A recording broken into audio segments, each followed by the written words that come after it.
Buenas tardes, mi nombre es Lismar Danelia Aguilar Melani, estudiante de la Universidad Bicentenaria de Aragua, cursando el 9º trimestre de Psicología. Seguidamente, en la materia Neuropsicología Clínica, voy a hacer una presentación acerca de los principios bioquímicos y neuroanatómicos de algunos trastornos.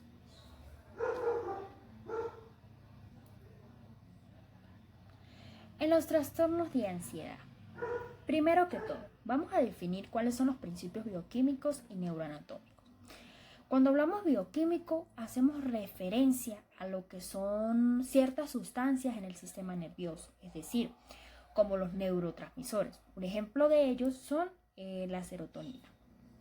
Bien, en cambio, en los neuroanatómicos vamos a hacer como más referencia a lo que son los estudios de la estructura del sistema nervioso. Es decir, que nos vamos a enfocar más en lo que es el cerebro, la médula espinal, el hipotálamo, los nervios, entre otros. Empecemos con el trastorno de ansiedad. Podemos definir que esto es como una demostración física o mental, que esto va asociada a lo que son peligros no reales. Pero ¿cómo hacemos para diagnosticar este tipo de trastorno? Pues si el trastorno persiste durante varios meses o incluso si este se puede afectar en nuestro diario, es decir, sea en el trabajo, en nuestra familia o interpersonal, entre otros. Bien, ¿cuáles son los principios bioquímicos del trastorno de ansiedad? Estas son las alteraciones. Si cada una de estas alteraciones tiene niveles bajos, se puede ocurrir un trastorno de ansiedad. Ejemplo, estos neurotransmisores, como es el gamma, como es la serotonina, la noradrenalina y la hormona del estrés. ¿Por qué? Un ejemplo, la hormona del estrés, el cortisol, que libera respuestas de estrés y puede aumentar la ansiedad. O la noradrenalina, que esta es como una respuesta de lucha o de huida. Si los niveles son elevados, puede contribuir a lo que son sistemas físicos de la ansiedad. En los neuroanatómicos tenemos lo que son la amígdala, el hipocampo y la corteza prefrontal. Pero ¿cómo intercede esto? En la amígdala se asocia a lo que son respuestas de satisfacción o de miedo. En el hipocampo se vincula a ciertos aspectos, sean negativos o positivos. Esto pasa por la memoria, que puede ser a largo o a corto plazo. Y en la corteza prefrontal, este está como enfocado en lo que son las funciones cognitivas superiores. Es decir, que este está implicado en lo que son las funciones de planificación, de toma de decisiones, de resolución de problemas, el autocontrol, entre otros. Si estos se ven afectados, pueden ocurrir ciertos síntomas de trastorno de ansiedad. En el siguiente trastorno tenemos trastorno del estado de ánimo, que esto lo podemos definir como una experimentación de estados de ánimo y expresiones, es decir, donde la persona no tiene cierto control en su estado de ánimo y se pierde en esa sensación, la cual experimenta algunos malestares o algunos desequilibrios. En los principios bioquímicos mencionamos lo que son la teoría de las catecolaminas. Como dice en la imagen, en la diapositiva, puede ser el resultado de una deficiencia de catecolaminas, especialmente la norepinefrina. Esa también la podemos denominar como noradrenalina. Si este tiene cambios, puede contribuir a lo que son episodios maníacos o episodios depresivos. Bien, en el otro principio bioquímico tenemos hipótesis de la desensibilización. Se supone que ciertos receptores de catecolaminas son supersensibles en las personas deprimidas. Un ejemplo en el papel de los antidepresivos, que consiste en lo que es la reducción entre los niveles de los normales. Incluso en este principio bioquímico podemos mencionar lo que son las hormonas femeninas, lo cual son los tipos de estrógeno, que estos tienden a ocasionar lo que son inestabilidad emocional. Bien, en los neuroanatómicos mencionamos que estas estructuras cerebrales están interconectadas formando circuitos neuronales complejos que regulan el estado de ánimo, corteza prefrontal, amígdala y hipocampo. Aquí me menciona 3. Donde la corteza prefrontal esa se encarga de contribuir a dificultades para concentrarse, la toma de decisiones o incluso experimentar placer. En la amígdala, este es el procesamiento de las emociones, y en el hipocampo, este se involucra más en lo que son los recuerdos emocionales. Trastorno de la conducta alimentaria. ¿Cómo podemos definir esto? Esto es como una alteración ante la ingesta de alimentos, incluso en el control del peso. Estas son algunas alteraciones que tienen las personas, sean físicas o psicosociales. ¿Por qué? Algunas personas tienen ciertas distorsiones sobre los alimentos o una extrema preocupación por su imagen. Aquí nombramos lo que es la anorexia y la bulimia. Entre los principios bioquímicos tenemos algunos neurotransmisores, como es la serotonina, la dopamina y la noradrenalina. Pero ¿cómo se involucran estos neurotransmisores? Si estos tienen desbalance o alteraciones, pueden provocar ciertos trastornos de la conducta alimentaria. ¿Cómo lo hace? En la serotonina, ella influye en la sensación de saciedad y regulación de apetito. Si ésta tiene niveles bajos, puede aumentar el apetito y los antojos, teniendo lo que son comportamientos compulsivos. En cambio, en la dopamina, esta es el neurotransmisor encargado de la recompensa del cerebro. Es decir, la comida, los alimentos, estos actúan como potente reforzador, liberando dopamina, la cual genera la sensación de placer, es decir, cuando tenemos sensación de comer ciertas comidas preferidas. Bien, ¿cómo lo voy a asociar? Voy a decir un ejemplo de anorexia, la anorexia nerviosa. Ocurre disminución en la recompensa, donde las comidas dejan de ser importantes y placenteras para dichas personas. ¿Por qué? Porque ocurre una disminución de la sensibilidad de los receptores de la dopamina en el cerebro. En cambio, en la bulimia, la persona busca una sensación de comer en exceso y luego de buscar esa sensación, la cual la compensa con todo lo ingerido, llega al extremo de vómito y ejercicios. Bien, el otro neurotransmisor es la noradrenalina, que esta es como una respuesta al estrés. Si tiene niveles elevados, esta suprime el apetito, lo que podría contribuir a la pérdida de peso, lo que es la anorexia nerviosa o comportamientos compulsivos. Bien, en la diapositiva decimos, los cambios hormonales que aparecen en la anorexia nerviosa consisten en una marca disminución de los niveles de estrógeno en las mujeres, testosterona en los hombres y de las hormonas tiroideas y en un incremento de los niveles de cortisol. Pasamos a neuroanatómicos. Aquí me menciona lo que es la amígdala y el lóbulo de la ínsula. El lóbulo de la ínsula y la amígdala están anatómicamente conectados. También me menciona la corteza orbitofrontal, el lado de la corteza prefrontal y el tálamo. Bien, ¿por qué? Primero, la amígdala y el lóbulo de la ínsula. Se sabe que estas dos estructuras cerebrales participan en diversas funciones, entre ellas en la ingesta de alimentos. Es decir, que estos son como sistemas encargados, cuidadosamente, que selecciona basándose en lo que son las experiencias de las personas. En el siguiente, en el lóbulo, me menciona algo de conectado al núcleo. Esto es un núcleo que regula lo que es la percepción de los sabores. Es decir, los nervios de las paredes craneales, ellos recogen los sabores de la lengua, se proyectan hacia él y también se proyectan hacia el hipotálamo. En la corteza orbitofrontal tenemos que participa en la selección de alimentos sobre otros. Y el lado de la corteza prefrontal, también cumple una función importante, porque él toma la decisión de ingerir el tipo de alimento y el lugar donde se ingiere. Pasamos a trastorno del sueño, donde estos son como alteraciones. Es decir, son como episodios de agitación, de sonambulismo, de incapacidad para conciliar o mantener el sueño, o incluso tener problemas para mantener un horario regular del sueño.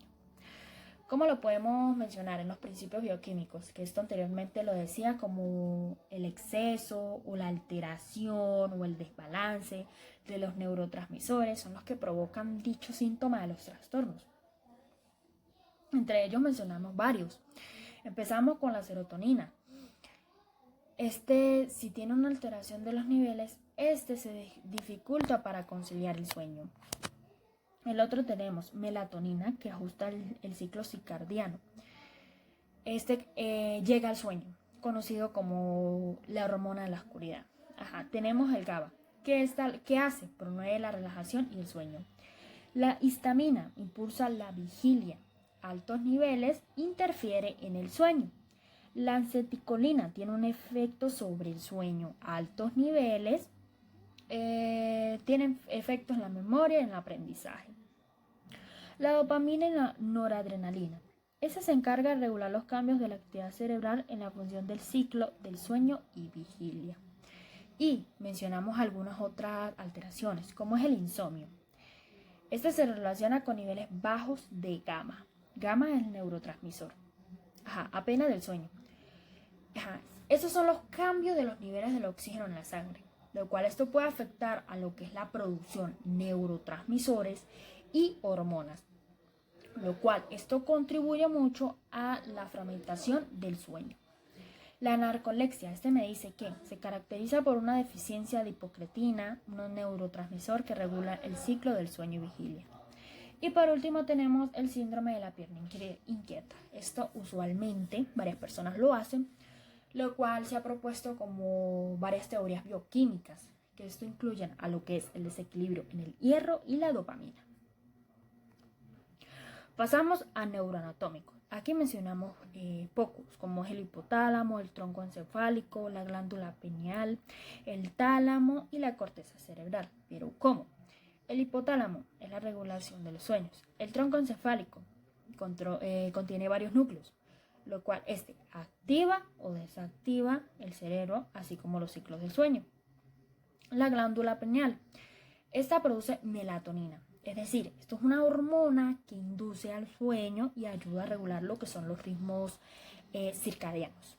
El tálamo es como un filtro de información sensorial que llega al cerebro, lo cual influye en la profundidad del sueño de la persona.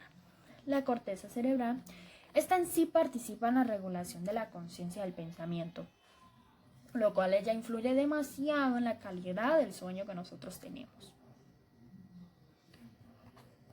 Pasamos a trastornos de personalidad.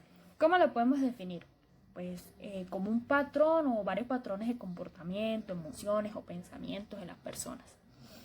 Aquí lo que nos vamos a enfocar más en los principios bioquímicos y en los principios neuroanatómicos. En los principios bioquímicos tenemos, si tiene desbalance de estos neurotransmisores, pueden ocurrir ciertas cosas. Es decir, desbalance en serotonina, dopamina, noradrenalina, los niveles bajos de gamma y las neurotrofinas. ¿Cómo la podemos definir? Serotonina. Si los niveles bajos se relacionan con lo que es la impulsividad y la agresión. Si tienen niveles bajos de dopamina, esto implica búsqueda de sensación o conductas impulsivas. Si tienen niveles bajos de noradrenalina, esto se asocia a lo que son trastornos de personalidad, que son caracterizados por ansiedad. Si tienen niveles bajos de gamma, este contribuye a lo que es la ansiedad o lo que es la irritabilidad. Y por último, neurotrofinas. Si esta tiene alteraciones en los niveles, puede afectar a lo que es la plasticidad cerebral y contribuir a lo que es el trastorno de la personalidad. Bien, neuroanatómico. Aquí nos dice, la corteza orbitofrontal emerge como un actor clave en la regulación de las emociones. En ese sentido, ejerce una influencia reguladora sobre la amígdala a través de mecanismos inhibitorios. ¿Qué nos menciona? La corteza orbitofrontal, esta emerge como una clave en lo que es regulación de las emociones. Es decir, si ejerce una influencia reguladora sobre la amígdala a través de algunos mecanismos, esto produce un procesamiento, es decir, que los pacientes con lesiones en la corteza orbitofrontal exhiben niveles significantes más altos de impulsividad y mayor frecuencia de comportamientos inapropiados en comparación con aquellos que consideramos sanos.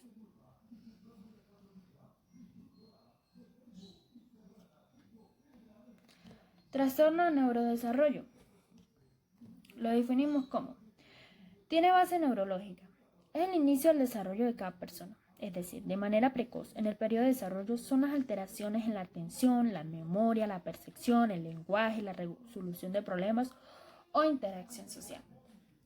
En el trastorno del desarrollo intelectual lo podemos caracterizar como es el déficit de las capacidades mentales generales, como mencionamos, como el razonamiento, la resolución de problemas, la planificación, el pensamiento, el aprendizaje académico, el aprendizaje de experiencias, entre otros.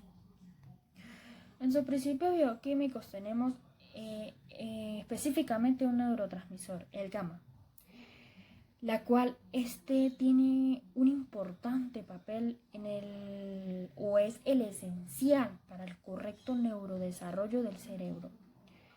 Es decir, que él juega algo fundamental para la proliferación o migración neuronal. Por ese motivo, un desequilibrio en sus contracciones puede ocasionar graves problemas. Está relacionado con el desarrollo de distintos trastornos del desarrollo como el autismo, la discapacidad intelectual, entre otros. Pasamos a neuroanatómicos. Aquí me menciona pocos.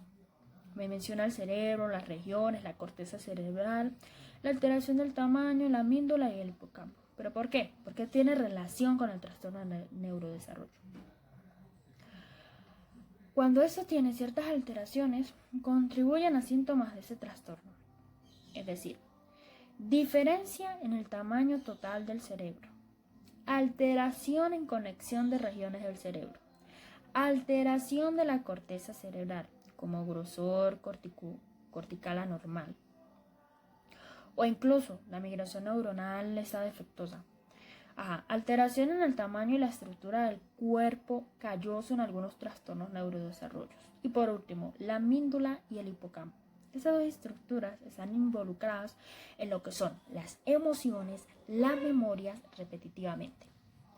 Muestran lo que son alteraciones en su tamaño y en función en trastornos como el autismo o el trastorno bipolar. Trastorno neuropsicológico. Es la relación entre la función cerebral y la conducta. En sus principios bioquímicos mencionamos algunos, pero de forma más general. Ejemplo, los neurotransmisores encargados del tránsito de señales neuronales. Si a su vez tienen un desbalance en la dopamina, la serotonina, la noradrenalina y el glutamato, puede generar ciertos trastornos neurodesarrollos, como lo son el autismo o la dislexia. En el segundo tenemos recibidor neuronal, un cambio en la estructura o en la función. Si este afecta la transmisión sináptica, puede contribuir a ciertos síntomas del trastorno neuropsicológico. En la tercera tenemos factores de crecimiento, donde me dice, alteración en los factores de crecimiento puede afectar la formación de nuevas conexiones sinápticas, donde contribuyen obviamente al trastorno neuropsicológico. La mielina es una sustancia que aísla los axones de las neuronas, mejorando la velocidad de conducción de los impulsos nerviosos. Si esto tiene una alteración, puede afectar la comunicación entre diferentes áreas del cerebro. Y por último me dice de la genética, donde muchos trastornos del neurodesarrollo tienen una base genética.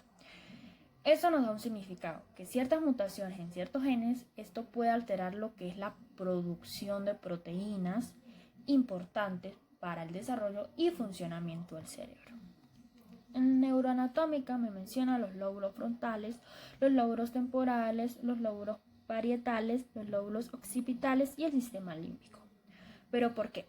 Si existe alteración en los lóbulos frontales, implican lo que son las funciones ejecutivas como la planificación, la toma de decisiones o la atención. En los lóbulos temporales, si hay lesiones en estas áreas, pueden afectar lo que es la amnesia, la afasia y trastornos de humor. En los lóbulos parietales, si hay lesiones en esta área, puede causar lo que son dificultades en la atención espacial, el cálculo o la lectura. En los lóbulos occipitales, si existe lesión en estas áreas, puede ocasionar ceguera, anoxia visual o alucinaciones visuales. Y en el sistema límbico, si esta región es alterada, se asocia a lo que son los trastornos de ánimo, como la depresión y la ansiedad. Y por último, presento la reflexión de todos los trastornos explicados, específicamente principios bioquímicos y principios neuroanatómicos. Me dice, cada trastorno especificado nos brinda un recorrido de cómo alteraciones o desbalances, sea de los neurotransmisores, pueden llegar a afectar nuestras conductas. Al no alimentar y cuidar nuestra vida en pareja, familia y comunidad, afectando algunos neurotransmisores, esto influye para padecer algunos trastornos. También afecta parte de nuestro cerebro, quien interviene los neuroanatómicos. Dicho de otro modo, los bioquímicos son deficiencias o exceso de sustancias en el sistema nervioso y el neuroanatómico se involucra en la anatomía. Encontrar cada tópico no fue fácil, ya que la lectura debe ser base, pero describir cómo estas alteraciones se involucran en los trastornos de ansiedad, de estado de ánimo, conducta alimentaria, del sueño, de la personalidad, neurodesarrollo y neuropsicológico, es saber por qué padecemos dichos trastornos, cuáles son las sustancias que están involucradas para aparecer ciertos síntomas. Seguidamente las referencias donde obtuve la información. Muchas gracias.